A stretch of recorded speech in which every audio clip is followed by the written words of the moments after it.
রাধারানী কেন শ্রীকৃষ্ণের বিবাহ রুক্মিণীর সঙ্গে দিয়েছিলেন? মাতা রুক্মিণীর ভাই কংসের পরম মিত্র ছিল।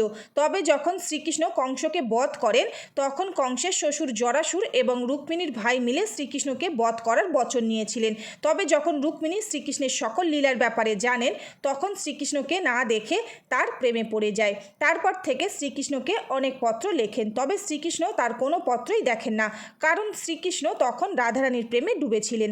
তারপর রুক্মিণীর ভাই শিশুপালের সাথে রুক্মিণীর বিবাহ ঠিক করেন।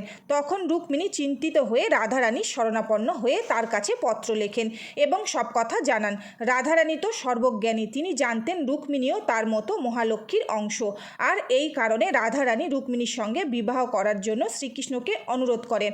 রাধারানী বলেন, রুক্মিণী আপনাকে প্রচণ্ড ভালোবাসে, তাই আমার জন্য হলেও রুক্মিণীকে তুমি বিবাহ করো। আর এই কারণে রাধারানীর আগ্রহে শ্রীকৃষ্ণ রুক্মিণীকে বিবাহ করেছিলেন।